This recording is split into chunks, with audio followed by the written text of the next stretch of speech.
imagine you're Jane Bennet at the Netherfield Ball and Mr. Bingley is there. You're pretty sure he's in love with you and you love him too. Only in the coming days he'll ghost you. Why? What on earth causes Mr. Bingley to ghost Jane Bennet in Pride and Prejudice? That is what we're discussing here today. Mr. Bingley, his character, and the insight it gives us into Jane Austen as a writer.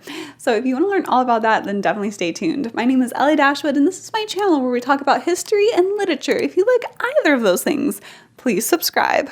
Now, before we dive into Mr. Bingley's character specifically, let's talk a little bit about Jane Austen as a character writer. So Jane Austen was a massive student of human nature. We've talked about this in videos before about how she created frameworks to how she understood people, and she used those to create characters that really capture the most basic essence of how humans work, and that's why her characters are still relatable today, because she captured that essence of humanity that never changes across time or culture. However, what's so fascinating about Pride and Prejudice as a character study is that right in the center of it, she placed another student of human nature called Elizabeth Bennet. So when Elizabeth is at Netherfield talking to Mr. Bingley, she tells him that she totally understands his personality, and he responds this way. I did not know before that you were a studier of character. It must be an amusing study. And for Elizabeth, this really is an amusing study. Later, when she's talking to Mr. Darcy, she says this is one of the things that interests her the most. I hope I never ridicule what is wise or good. Follies and nonsense, whims and inconsistencies do divert me, I own, and I laugh at them whenever I can. Now, let's think. Who else loves follies and nonsense and inconsistencies in human character? Well, it is definitely Jane Austen. That is one of the main driving forces of the irony in her stories. She'll just take these little tiny inconsistencies in human nature and note them in her writing. Whether when Mary Bennet goes to give that low-key lecture on the difference between vanity and pride, it says she piqued herself on her deep thoughts. And so even right there, there's this inconsistency. Like, Mary, you're about to tell us all about vanity and pride while having a little moment of vanity about your own thoughts and reflections.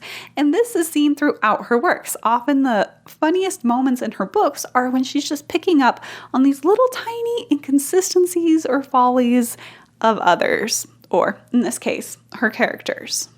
Now, something really fascinating about Elizabeth being presented as a studier of character is how the other characters in the book react to it.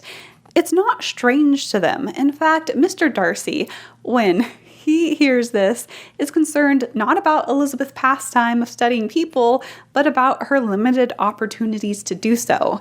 He says, the country can in general supply but few subjects for such a study. In the country neighborhood, you move in very confined and unvarying society. So Darcy accepts the fact that Lizzie studies people as a perfectly normal pastime and is simply concerned that in the country she doesn't have that many people to study. Now, this would be consistent with the fact that this was a known pastime during the era. In fact, some of Jane Austen's favorite authors were praised for being these studiers of character. For example, Maria Edgeworth and Frances Burney. They were both character writers that Jane Austen grew up looking up to.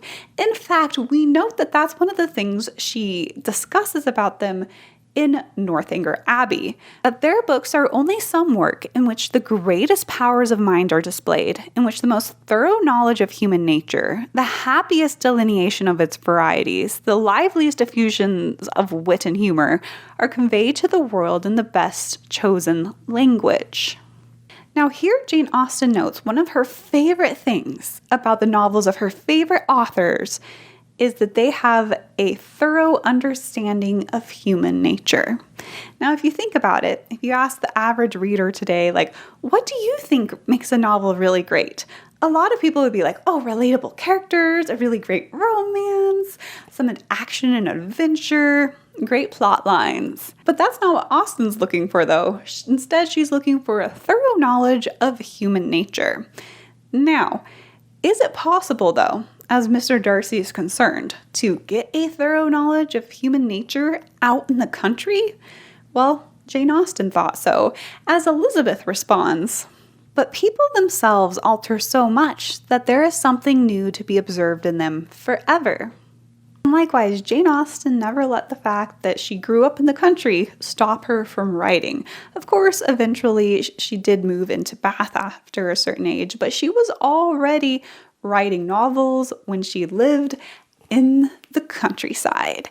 And it's interesting that there Elizabeth is looking at the change of people over time, because again, that is one thing that Austen captured really well, was how people change, how they grow, or how they don't change and they don't grow, as we talk more about later. Now, of course, we know within Pride and Prejudice, Elizabeth being a student of human character actually causes her quite a few problems. She realizes that she's actually not that great at understanding people, because she did not call the Mr. Bingley ghosting her sister thing, and she did not call Mr. Wickham being a total creep, and she did not call Mr. Darcy being in love with her. Her being a student of human nature is actually quite questionable, but you know who ended up ultimately victorious in her attempts at least writing human characters?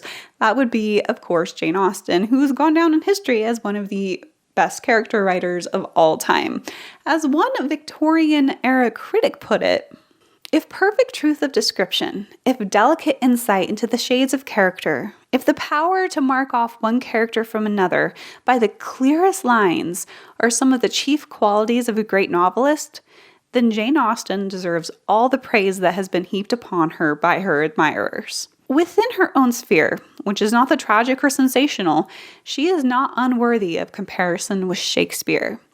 The ordinary novel reader, whose sole concern is to unravel a plot, and to whom the conclusion of a story is always the most exciting portion, will not perhaps be satisfied with Jane Austen. There is no plot and hardly any story in her works. Scene after scene is created by her, not for the purpose of helping on the narrative or gathering up its scattered threads, but solely that she may, by placing her characters in different circumstances, bring out in greater fullness and clearness the peculiarities of their nature. So this Victorian critic thinks Jane Austen is the Shakespeare of character writers. And I'm not arguing with him. In fact, I think he's very correct. What's fascinating is that Jane Austen studied such a variety of characters. Each one of them is so incredibly unique and different from the others. So here's something Lord Macaulay, another critic who was quite a Jane Austen fan, had to say on this topic. He says, "She has given us a multitude of characters, all, in a certain sense, commonplace, all such as we meet every day. Yet they are all as perfectly discriminated from each other as if they were the most eccentric of human beings. There are, for example, 4 clergymen, none of them whom we should be surprised to find in any parsonage in the kingdom. Mr. Edward Ferrars, Mr. Henry Tilney, Mr. Edmund Bertram, and Mr. Elton. They have all been liberally educated.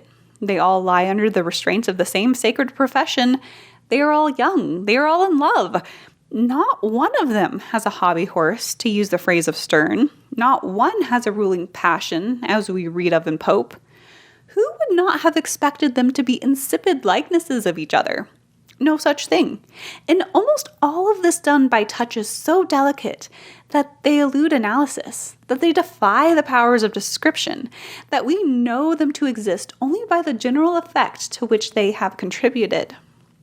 So as Lord Macaulay here notes, all of her characters are so incredibly different, and yet the techniques she uses to do that are so subtle that they're very hard to analyze, which is very similar to something Virginia Woolf later wrote about Austen in 1924, when she says, "Of all the great writers, she's the most difficult to catch in the act of greatness."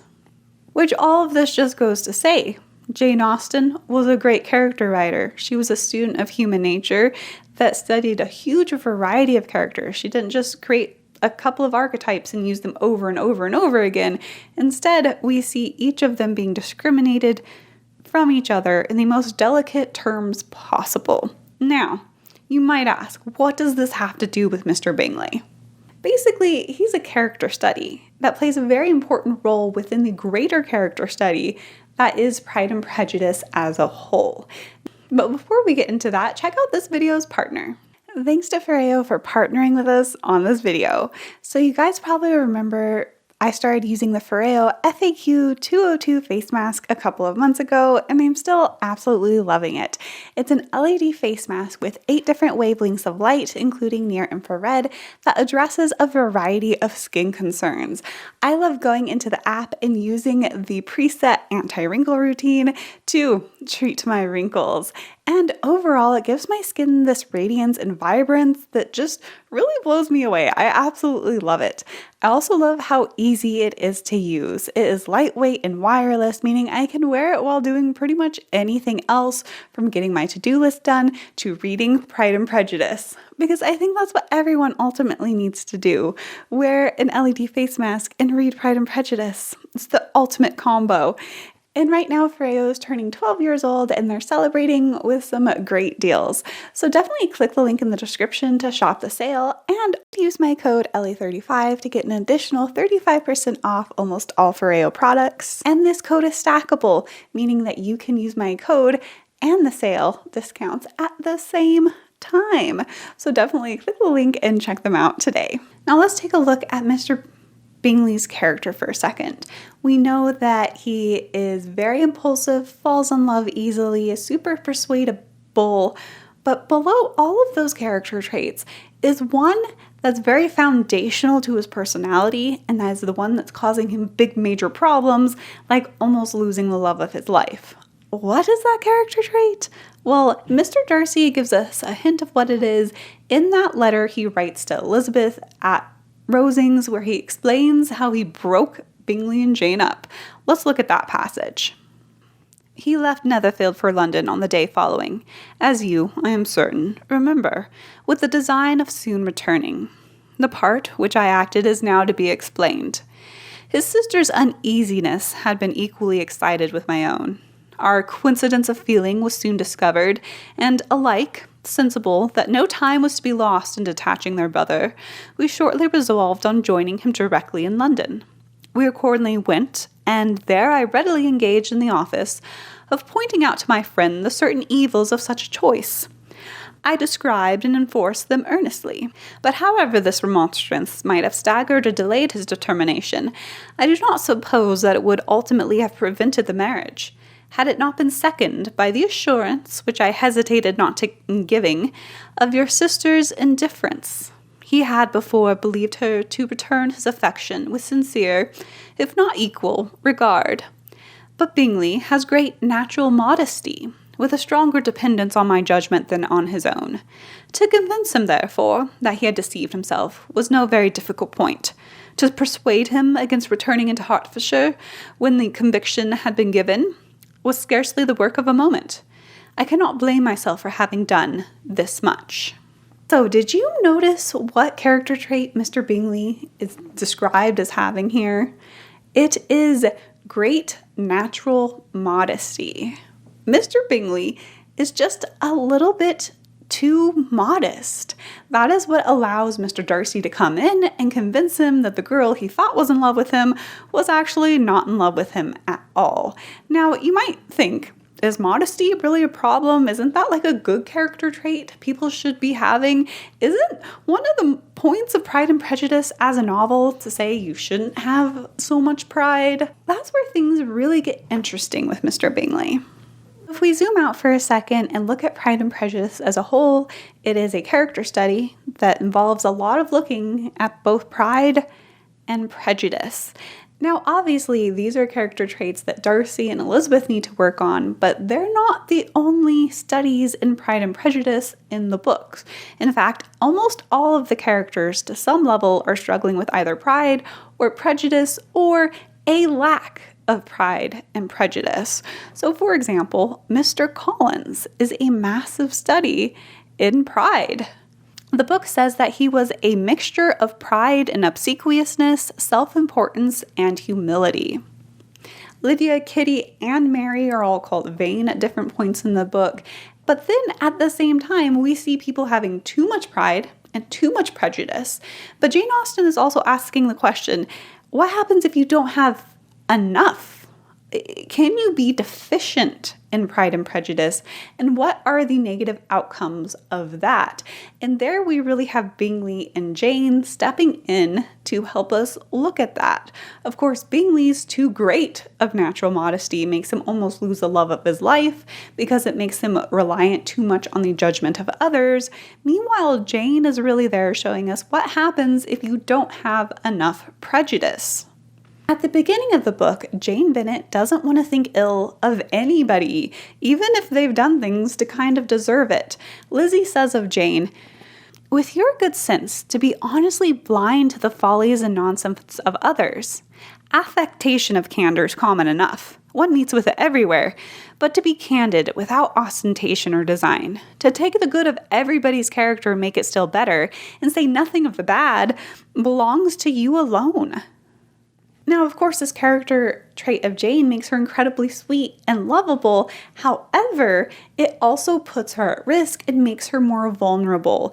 Because, for example, when Miss Bingley shows up and wants to be Jane's BFF, she takes her at face value, she becomes friends with her, and gets seriously hurt as a consequence. Because she does not have a balanced, reasonable look at other people. She wants to see only the good, instead of looking at both the good and the bad, to come to a reasonable, centered conclusion about others.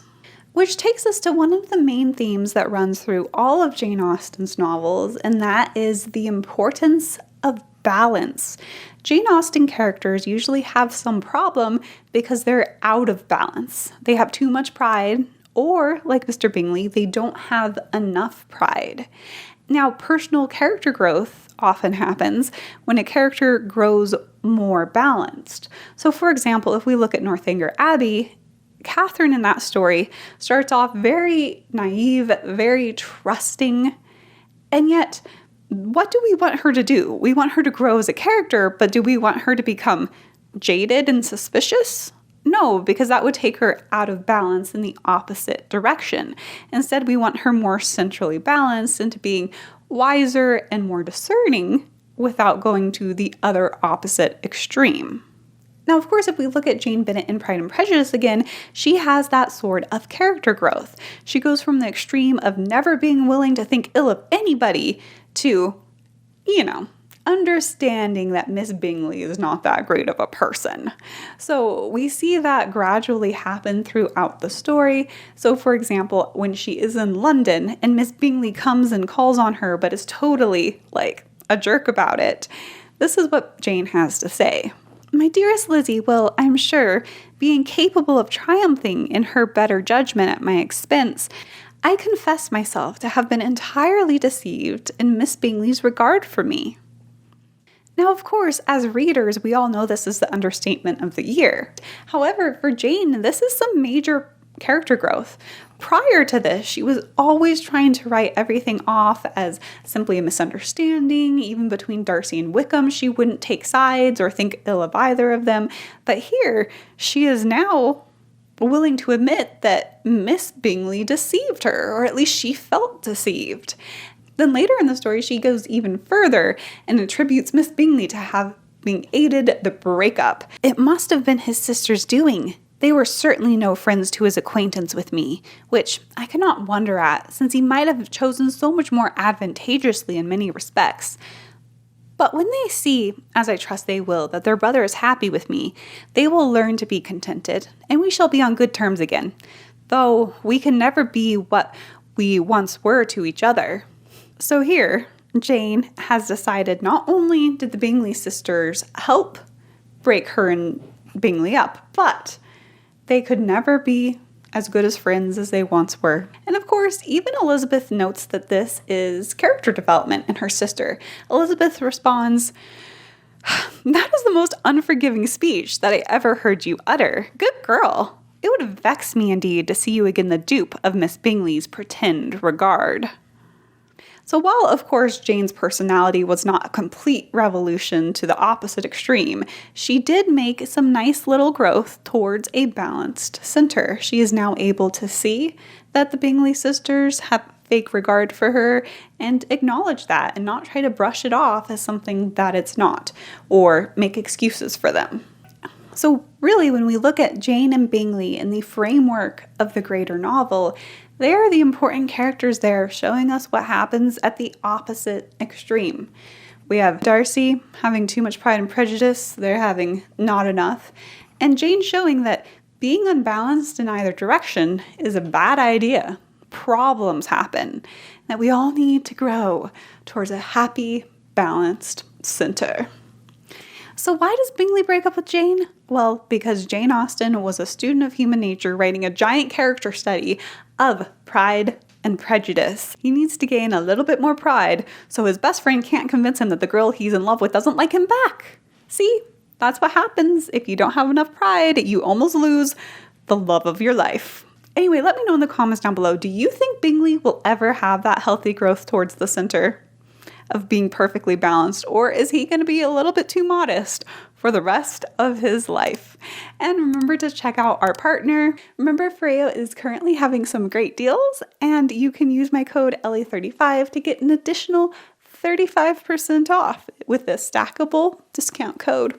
So definitely click the link and shop them today. And as always, guys, keep being awesome, because you're awesome. Bye!